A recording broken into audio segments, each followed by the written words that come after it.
There's a question that has been on my mind a lot lately because I just watched a YouTube video talking about how people in Finland and Denmark are so much happier than the people in the US. And I don't know if it's just this time of year, being in Sweden where it's dark and cold, and hearing all these studies saying, oh, the people in the Nordic countries, they're the happiest in the world. Since the World Happiness Report came out in 2013, all 5 Nordic countries, including Sweden, Norway, Denmark, Finland, and Iceland, are always ranked in the top 10. So why is that? Why is it that in this place that is dark, it's cold, a lot of times it can seem to be sort of tough to break in socially as an outsider, why is it that these countries are so happy? That's the question that I want to explore in this video.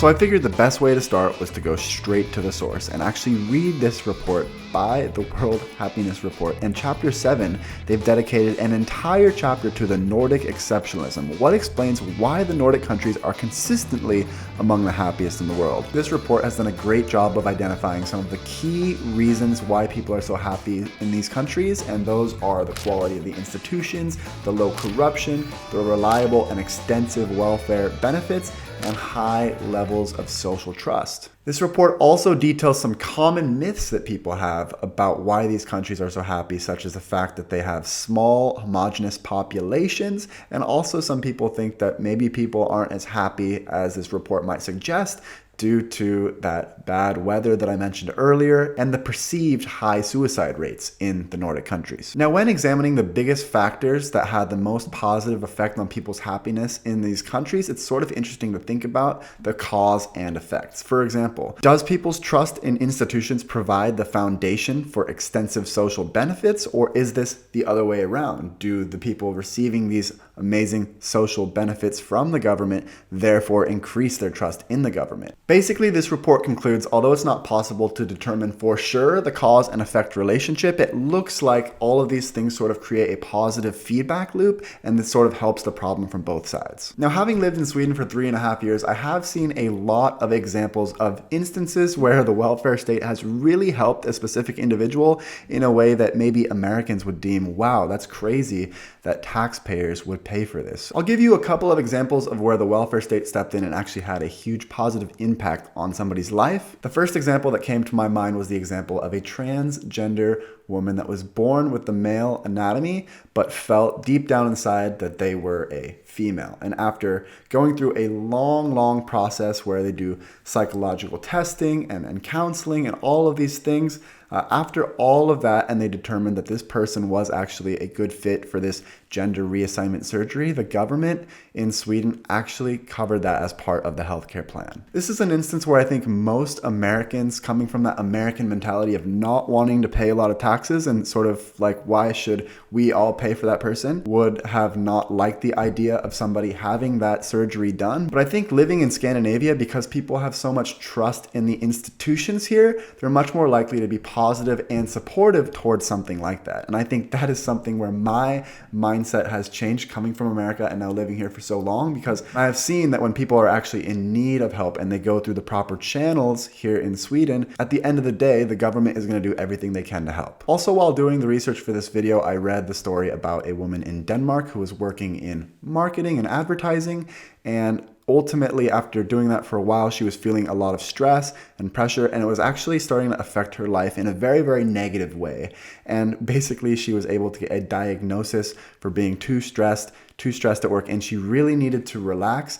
And in America, you would pretty much be out of luck in that case. But coming from a country with a very generous welfare system, she was able to take a lot of time off with actually pay so that she could sort of work on her mental health. And this really helped her get on the right track and pursue more meaningful activities in her life. Again, this is probably another instance where Americans think that would be crazy for somebody that's not working to be getting a check of $2,000 a month from the government. And I think in America, a lot more people might take advantage of a system like this. But because there's such a high level of societal trust and everybody really wants what's good for everybody else in this type of culture, there's a lot less people that would have a problem with something like that. And coming from me as somebody that is actually pretty fiscally conservative, that doesn't like to pay high taxes and all those sorts of things, I have actually adapted a lot in my mindset. And I've seen, the positives of living in Sweden where people just genuinely feel good. There's so much trust in society. And, it's one of those things that if you hear instances like this, you're like, wait, I'm paying for this with my taxpayer money? But in the bigger picture, there's just everything works better in society because there's just more trust. And it's something that's actually very, very hard to explain. But it's like this cause and effect relationship because America is so different from Sweden right now. If they just try to tweak everything at once, there might be, lower levels of trust in the institutions and the government. So, creating this positive feedback loop is not something that's easy to do. Now, this next part of the report was something that was very interesting for me because for me, by far, the biggest downside of living in Sweden is the weather. I absolutely love sunny, warm weather, and I am just absolutely miserable in the winter. I hate being all pale with white skin. My skin's peeling off. And I think for me, just my general level of happiness and well-being is so much lower in the winter here. I've actually made it a mission to escape the Swedish winter and have a place somewhere else where I can actually not have to deal with the cold. But that's just me. And I was interested in society as a whole. How does the climate actually impact? So according to this article, weather actually does have an impact, but what they've noticed is that the impact is actually not that big. Now, no surprise, people that live in tropical climates typically feel a little bit more happy in the wintertime compared to people up here. But then by the time springtime rolls around, that actually switches and then it all sort of evens out in the end. The main takeaway in this report when it comes to weather is that people typically adapt to that climate that they're in, and it's usually not a big factor in determining their happiness. But I think I might actually be an outlier for that one. The next factor that this report touches on is the argument that people make that, it's easier for Sweden to implement a strong welfare state because they have a small population that's pretty homogeneous. So it's not a lot of ethnic diversity in Sweden and a lot of the Nordic countries. That's the argument that people make. But according to this report, research has not found a relationship, either negative or positive, between the size of a country's population and life satisfaction. In addition, smaller countries on average are not more homogeneous than larger countries. In fact, the Nordic countries are actually quite heterogeneous, with some 19% of the population of Sweden being born outside the country. So this is actually crazy to think that about 1 in 5 people that are living in Sweden were not born in Sweden. And even despite this, Sweden still ranks in the top 10 for happiness. Other people worry that the increase in ethnic diversity can have a negative impact on happiness. And here's what the report says about this. Some empirical studies have found that increased ethnic diversity is associated with reduced trust. This is attributed to ethnically diverse societies having more difficulty generating and sharing public goods. But Eric Uslander shows that it is not ethnic diversity per se, but rather ethnic residential segregation that undermines trust. So basically, it's not ethnic diversity that creates lower trust. It's when the society does not integrate those people well enough and creates ethnic segregation. So if you have communities of people of a different diversity that are living in a more poor area, for example, that's going to decrease the societal trust in some ways if those people don't get integrated properly. Corroborating this, other research has demonstrated that the economic inequality between ethnic groups, rather than cultural or linguistic barriers, seems to explain this effect of ethnic diversification, leading to less public goods. So in terms that we can understand, it's not the ethnic diversity that is the problem per se, but it's actually the economic inequality. But here's the silver lining in all of this. The effect of ethnic diversity on social trust becomes negligible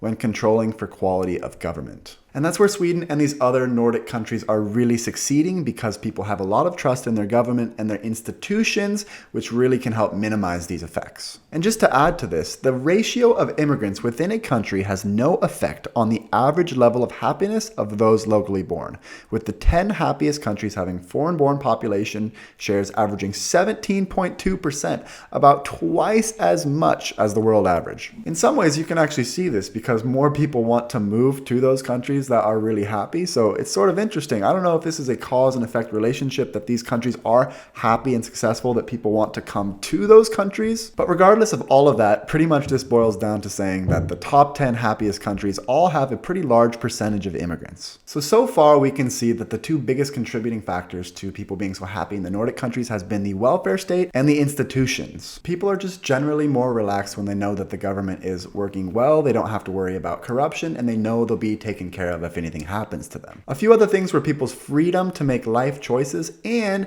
people's trust in the other people around them and in social situations. When it comes to trusting other people in society, I think that Swedish people actually are very, very high at this. And I've seen instances of this firsthand. For example, I remember one time I was riding on a train and there was a guy sitting a few chairs away from me that was working on his laptop, and then just went up to go to the bathroom and left his laptop logged in, just sitting right there at his spot on the train. And this is something that I think I would be more surprised to see in America.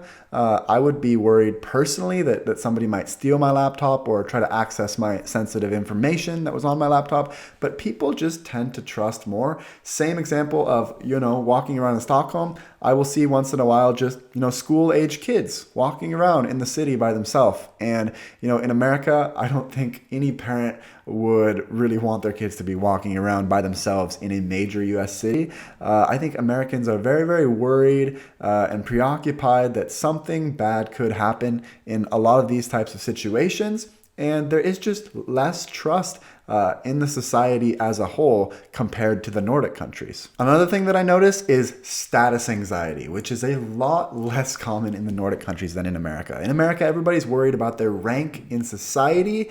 And here, people don't really talk about money as much, and they don't want to say how much they're making if they're making a lot, because it could come off as bragging here in the Nordic countries. And it says here, in the Nordic countries with strong welfare states, people's perceptions of their position in society have less influence on their own happiness than in other countries. Being poor in Denmark does not have to be as harsh of an effect on happiness than in the US, where the gap between rich and poor is much larger, and where the lack of public services available to the poor makes being poor a much more miserable reality. So those were the main things that they found really had the strongest impact on people's happiness here in the Nordic countries. So what can a country do that is not as happy as the Nordic countries, for example, that wants to improve? This report also gave some suggestions on how could a country actually improve the happiness of their citizens. Here's what it says. Firstly, the quality of institutions plays a key role in ensuring citizen happiness, thus minimizing corruption and maximizing citizen participation and representation in various decisions can help to ensure that institutions serve citizens and maintain their trust. Democratic quality and factors such as free press, informed and educated citizens, and strong civic society play an important role in keeping the government accountable and citizen-oriented.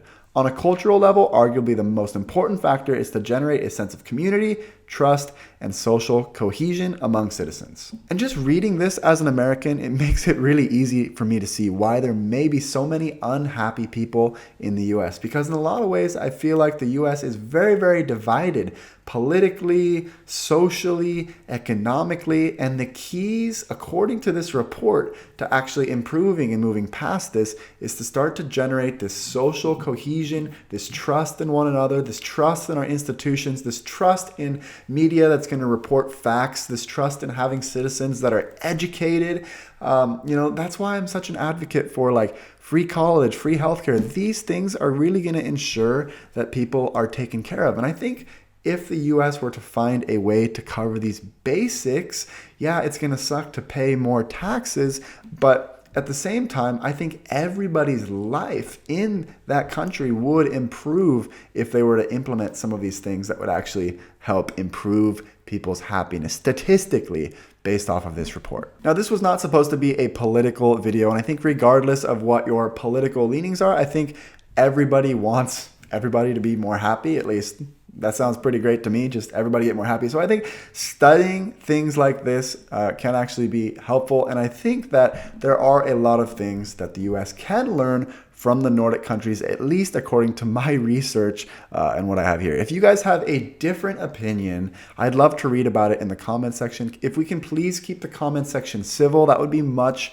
appreciated. I like to challenge myself, and I welcome people that have different views and different opinions than my own, but just try to keep it civil if you disagree on some of these things. And I would love to get into a further discussion with you guys down there. Thanks for watching this video. If you liked it, hit that like button. It was very interesting for me to research. And with that being said, guys, I'll see you in another video.